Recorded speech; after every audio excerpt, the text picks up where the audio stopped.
How to find and keep love. If I could give you one answer to the question that keeps billions of people awake at night, it would be this. Love is not something you find, it's something you create. Every day, millions of people type, "Will I ever find love?" into search engines, hoping the internet will give them a timeline for their heart. But love isn't a date on a calendar or a person hiding around the corner. Love begins inside you, and when you understand that truth, not only can you find love, you can keep it. Today, I'm going to share a journey in 6 parts. By the end of this video, you'll see that love is not luck. It's a skill, it's a practice, and it's the most beautiful work you will ever do. Have you ever waited for love as if it were a train that's running late, checking the platform again and again, wondering if it will ever arrive?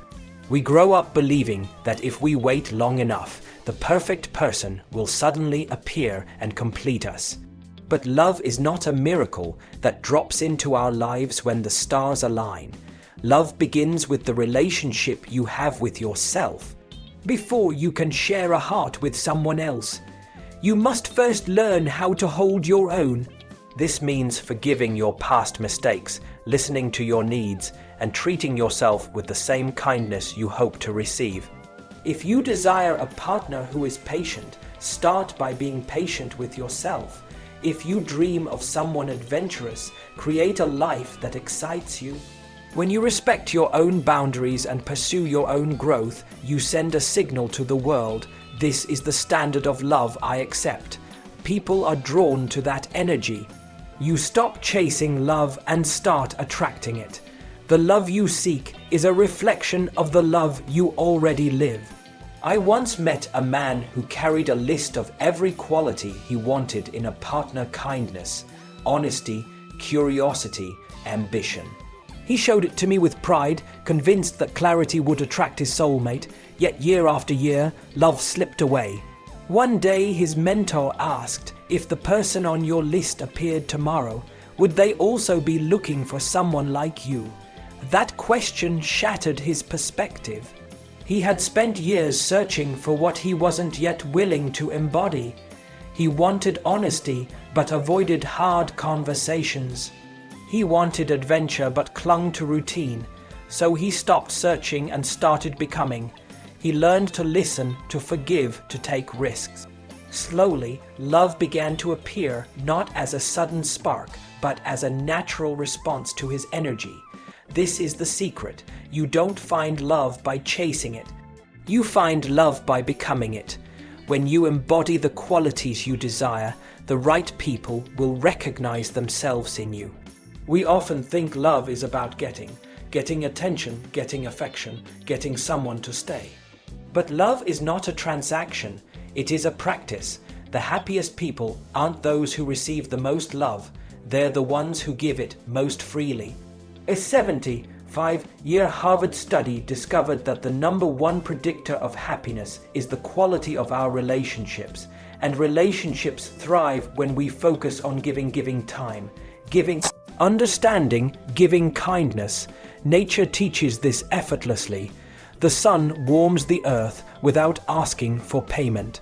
A tree offers shade without demanding thanks. Love flows when you offer it, not when you bargain for it. Start small, smile at a stranger, listen without planning your reply. Love is not something you wait to feel, it's something you decide to share.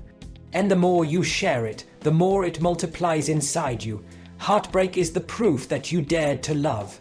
When a relationship ends, it feels like your heart is breaking apart, but it's also breaking open.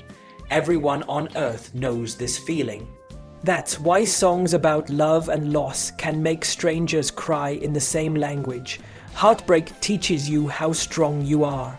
It reminds you that love is precious and that every connection carries a lesson.